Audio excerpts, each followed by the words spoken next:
Organizations are like fingerprints, unique patterns that reveal everything about their identity.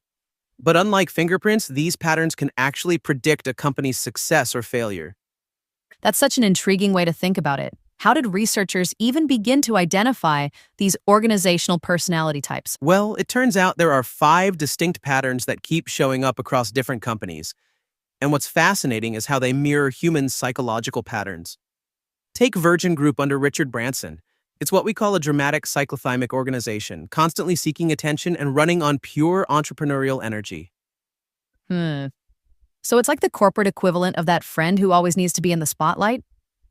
Exactly.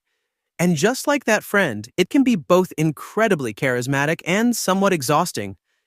These organizations show massive emotional swings, make decisions based on gut feelings, and tend to overreact to even minor events. You know what's really interesting about Virgin specifically?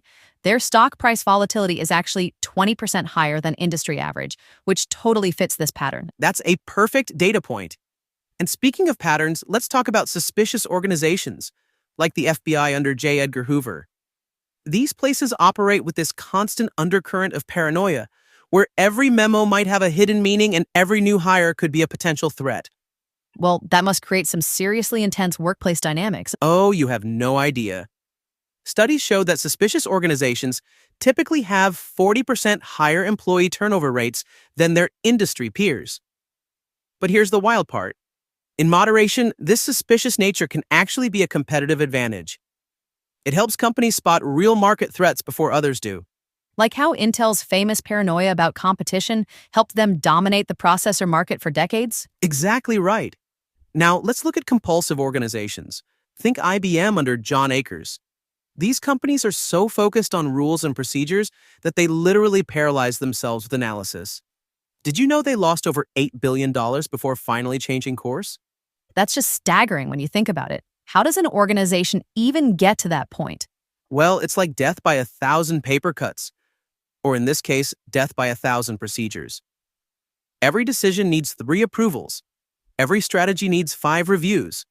And by the time anything actually happens, the market has moved on. Though I imagine some industries actually benefit from this kind of careful approach. Absolutely right. In highly regulated industries like nuclear power or aerospace, this compulsive attention to detail can be literally life-saving. But for most businesses, it's like trying to drive while constantly checking your mirrors. You'll eventually crash from not looking forward. So what about these detached organizations? The Howard Hughes Empire example is particularly fascinating. Oh man, the Hughes case is like a masterclass in how not to run a company. These organizations create these weird information silos where different departments barely communicate. Studies show detached organizations typically spend 60% more on redundant processes because nobody's talking to each other.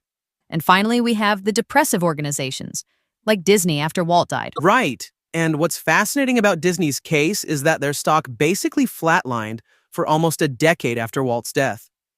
They were so paralyzed by his legacy that they kept asking, what would Walt do?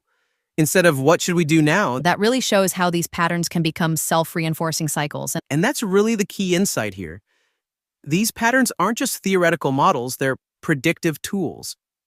Companies with extreme versions of these personalities underperform their peers by an average of 25% in terms of revenue growth. So what's the takeaway for our listeners who might be recognizing their own organization in these patterns? Well, awareness is the first step. Understanding these patterns helps explain why some strategies that work brilliantly in one company fail miserably in another. It's not just about what you do, it's about understanding the organizational personality you're working with. That kind of insight could be incredibly valuable for anyone in business. And that's all we have time for today on Gen FM. Remember, whether your workplace is dramatic, suspicious, compulsive, detached, or depressive, understanding these patterns is the first step toward positive change.